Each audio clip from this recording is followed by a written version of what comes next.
dark voice.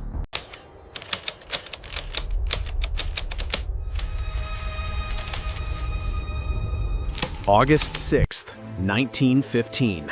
The Eastern Front. 7,000 German soldiers stand ready. They are the elite. They are well equipped, and they are waiting for the air to clear. Moments earlier, they had unleashed a weapon of mass destruction so potent it was banned by the laws of civilization. A massive wave of chlorine and bromine gas.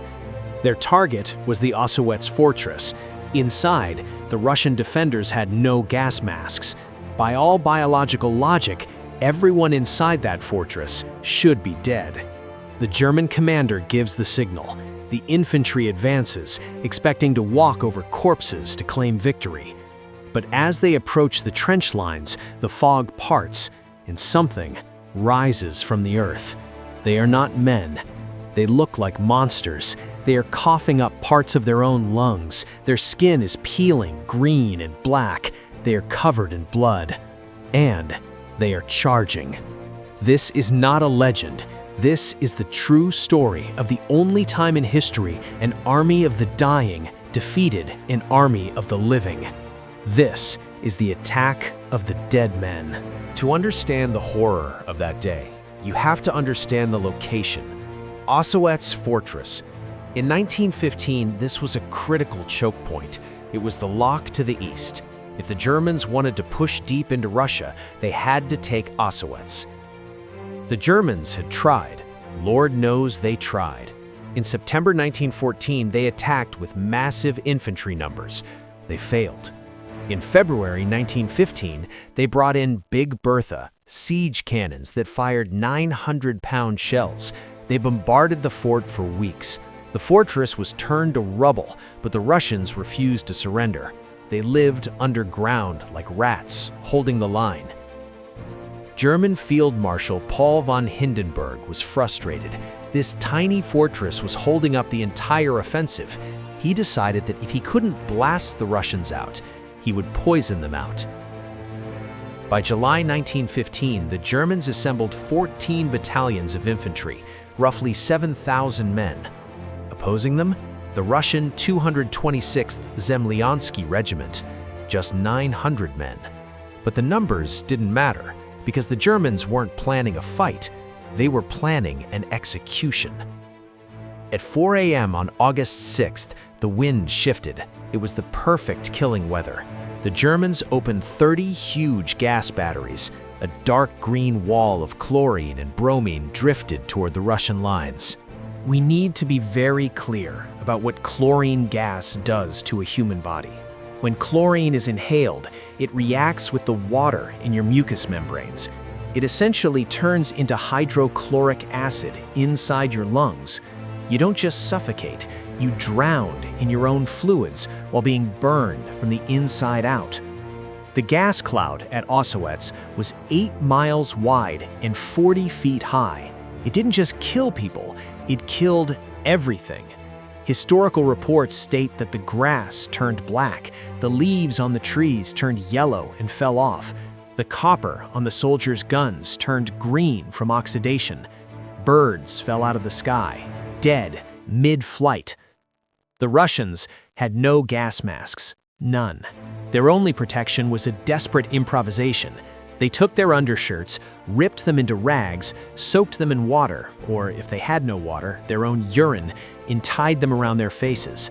The ammonia in the urine offered a tiny, temporary chemical buffer against the chlorine, but it wasn't enough. The 9th, 10th, and 11th companies were wiped out instantly. Entire units ceased to exist in minutes. Of the 900 defenders, only about 60 to 100 men were left alive. But alive is a generous word. They were chemically burned, blinded, and vomiting blood. The fortress was silent. The 18th Landwehr Division advanced. They walked tall. They weren't crouching. They believed they were walking into a graveyard. They cut the wire. They crossed the first line of defense. And that is when the nightmare began. From the chemical fog, a sound emerged. Not a battle cry, but a wet, hacking, coughing sound. Sub-Lieutenant Vladimir Kudlinski, the highest-ranking survivor, stood up. He was 21 years old. He was dying, but he drew his weapon. He rallied the survivors of the 13th Company, maybe 60 men. They were wrapped in bloody rags. Their faces were covered in chemical burns. They were literally spitting up pieces of their lung tissue as they ran. Kudlinski gave the order, "Forward."